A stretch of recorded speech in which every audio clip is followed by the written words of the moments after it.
अस्सलाम वालेकुम बच्चों। आज की क्लास थर्ड क्लास के लिए आज का चैप्टर हमारा आज सब्जेक्ट उर्दू है, जिसका टॉपिक है बादल और तारे। ये तीसरी जमात के लिए है। तो अब हम सबक पढ़ते हैं। प्यारे बच्चों, अपनी अपनी किताबें खोलकर अपने सामने रखो और देखते जाओ इस सबक को। बादल और तारे। हम सबक पढ़ते हैं। आज देखते हैं क्या लिखता है। पहले ऊपर कुछ इसने अल्फाज लिखे हुए हैं। ओजल होना, शबनम, मसरत, जगमग जगमग अंबार। चलिए आगे। बादल और तारे, ये नज़म है। नज़म में क्या लिखता है? खत्म हुआ दिन, सूरज डूबा, शाम हुई और उभरे तारे। खत्म हुआ दिन, सूरज डूबा, शाम हुई और उभरे तारे।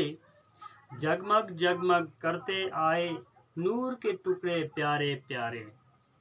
दूर कहीं से ठंडे ठंडे तेज हवा के झोंके आए। दूर कहीं से ठंडे ठंडे तेज हवा के झोंके आए। कांधों पर अपने वो उठाकर, कांधों पर अपने वो उठाकर छोटे छोटे बादल लाए। उनको देख के और भी बरसा नूर मसरत का तारों से। उनको देख के और भी बरसा नूर मसरत का तारों से। कोई छुपा और कोई निकला बादल के इन अंबारों से। बादल के इन अंबारों से। खेल रहे हों जैसे बच्चे आंख मचोली गली गली में। खेल रहे हों जैसे बच्चे आंख मचोली गली गली में। या शबनम के कतरे चमके ओझल होकर गली गली में। या शबनम के कतरे चमके ओझल होकर गली गली में। तो ये नज़म लिखने वाला है तलुक चंद मरहूम। तो हम इसको फिर दोहराते हैं। देखिए इसका मकसद क्या है लिखने का, क्या लिखता है। ये लिखता है सबक वाला, इस नज़म में लिखता है शायर, खत्म हुआ दिन, सूरज डूबा, शाम हुई और उभरे तारे। देखिए जब दिन होता है, दिन में सूरज जब सुबह होती है, सूरज चढ़ता है, तो दिन भर सूरज की रोशनी होती है, धूप होती है, गर्मी होती है। तो जब शाम आती है तो शाम को ये डूब जाता है। क्या होता है? सूरज डूब जाता है, गुरूब हो जाता है। तो उस वक़्त क्या होता है, जब अंधेरा पड़ जाता है तो अंधेरे में आसमान के अंदर तारे निकल आते हैं। क्या निकल आते हैं?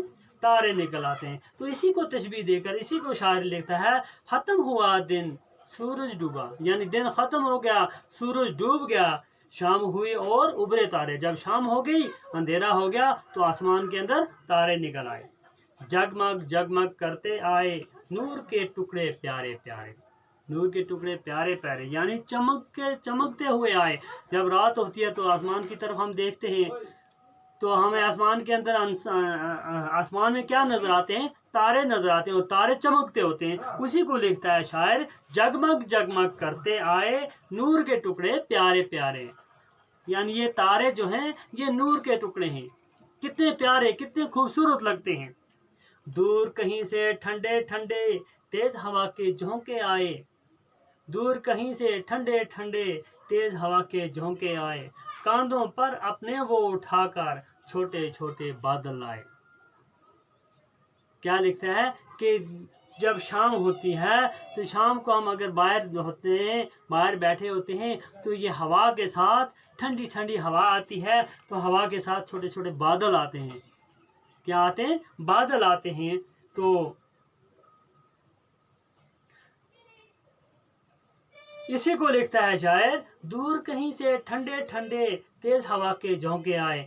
यानी ठंडी ठंडी हवा आती है, और हवा के साथ क्या आता है? बादल आ जाते हैं। हवा के साथ बादल आते हैं।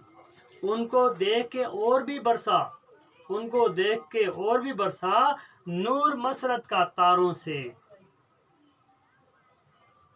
ये ठंडी ठंडी हवा जब आती है, छोटे छोटे उसके के साथ जब बादल आते हैं, तो ये तारे जो होते हैं, तारे और उसके अल्लाह की कुदरत से ये और चमकते हैं। क्या है ये, और क्या होते हैं, उनको देख के और भी बरसा नूर मसरत का तारों से, तारे और चमकने लगते हैं, अच्छे लगते हैं, दूर से देखने से कितने खूबसूरत लगते हैं।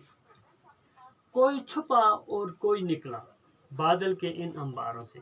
जब बादल होता है या बादल हो जाते हैं तो ये क्या होता है, कोई उसके पीछे छुप जाता है, यानी उसके आगे बादल आ जाता है, कोई दूसरी जगह से निकल आता है, सामने आ जाता है, दिखता है कोई छुपा और कोई निकला बादल के इन अंबारों से, बादल के उन अंबारों से। हम देखते हैं कि जब हवा के साथ जब बादल आते हैं तो बादल के पीछे ये छुप जाते हैं, जो आसमान में जो तारे होते हैं, तारों के नीचे बादल आ जाते हैं, सामने बादल आ जाते हैं, ये छुप जाते हैं। खेल रहे हों जैसे बच्चे आंख मचोली गली गली में, इस तरह छुपते हैं ये तारे, इस तरह गायब हो जाते हैं, फिर दूसरी जगह निकल आते हैं। इस तरह लगते हैं जैसे बच्चे किसी गली में खेलते हों, आंख मचोली खेलते हों, एक दूसरे को ढूंढने का काम करते हों, खेलते हों, इस तरह ये भी छुपते और सामने आते हैं। या शबनम के कतरे चमके ओझल होकर गली मली में, या शबनम के कतरे जो होते हैं ये ओझल होकर गली गली में, यानी हर गली गली में ये चमकते दिखाई देते हैं। या शबनम की तशबीह दे रहा है शायर, देता है कि ये या शबनम के कतरों की तरह ये चमकते और छुपते और सामने आते हैं, या बच्चों की तरह आंख मचोली खेलते हैं। तो ये थी प्यारे बच्चों हमारी ये नज़म लिखने वाला तलोक चांद मरहूम है। तो इसके साथ कुछ अल्फाज माने दिए गए हैं, हम देखते हैं कि इनके क्या माने। जैसे ऊपर यहाँ पर लिखा हुआ था, पहले अल्फाज दिए हैं, ये पहले वाले अल्फाज दिए गए हैं जो, तो हम इनके माने देखते हैं। क्या लिखता है, जगमग जगमग, जगमग जगमग क्या होता है, चमक, क्या होती है, चमक। मसरत, मसरत क्या होती है, खुशी। अंबार मीन ढेर। शबनम आस, ओझल होना, नजरों के सामने होना। ओझल मीन नजरों के सामने होना, यानी छुप कर सामने आ जाना, ओझल मीन सामने आ जाना। तो ये था हमारा आज का सबक। तो इंशाल्लाह कल हम इसके सवाल लिखेंगे।